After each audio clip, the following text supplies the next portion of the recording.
The Senate's energy bill requires higher fuel efficiency standards for every car, truck, and SUV. Now, supporters say this will save drivers money at the pump, but critics say it'll push car makers to produce lighter vehicles, which could increase traffic deaths. Well, joining us now to hash it out for a fair, balanced debate, David Friedman with the Union of Concerned Scientists and Sam Kazman of the Competitive Enterprise Institute.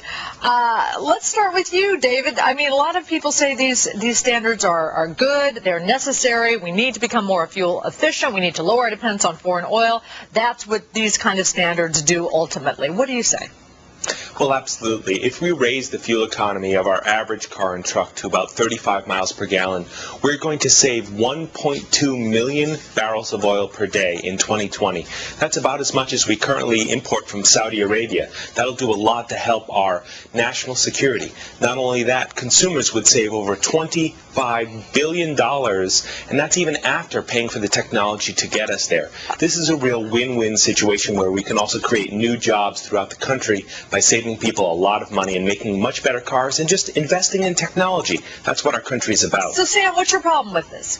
Well, first of all, I don't think any of those claims are true. I mean, if these technologies will save us lives, why do we need to have us forcing them on us? But I think the real problem with CAFE is that it kills people. It is already killing people, according to the National Academy of Sciences, because CAFE restricts the production of larger and heavier cars. It reduces crashworthiness, and that already amounts to about 2,000 additional traffic deaths every year. If you make CAFE more stringent, you make it even deadlier.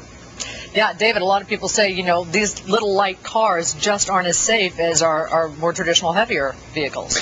Well, look, these are just auto industry scare tactics. Let's call them for what they are. If you look at the National Academies of Study, they say that we could have a 34 mile per gallon Yeah, SUV. but David, I got to stop you right there for a second. Why would the car industry be against this when, if everybody has to abide by these new standards, and that means people have to go out and buy more cars, buy lighter cars? Why did the auto industry oppose airbags? Why did the auto industry oppose seatbelts that are saving thousands, tens of thousands of lives every day?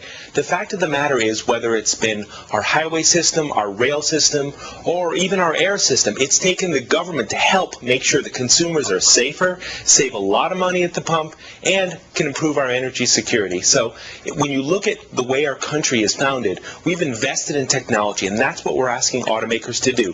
This is what Ted Stevens of Alaska is asking automakers to do. This is what Trent Lott of Mississippi is asking automakers to do.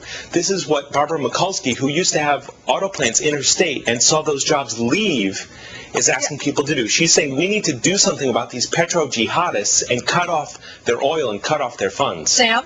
Look, it's not just the auto industry, it's the auto insurance industry, it's consumers themselves who do not want the choices that these politicians are going to be forcing on them. And who are these people that Dr. Friedman just rattled off? These are politicians who have never designed, constructed, or sold a single car. They're playing with money that is not their own, but that is really coming out of their pockets. Why should we think they're going to do a better job building vehicles than companies competing against each other to give the public what they want? Okay, gentlemen, we're going to have to leave it there. Sam Kazman, David Friedman, thanks for joining us. I'm sure we'll hear a lot more about this coming up.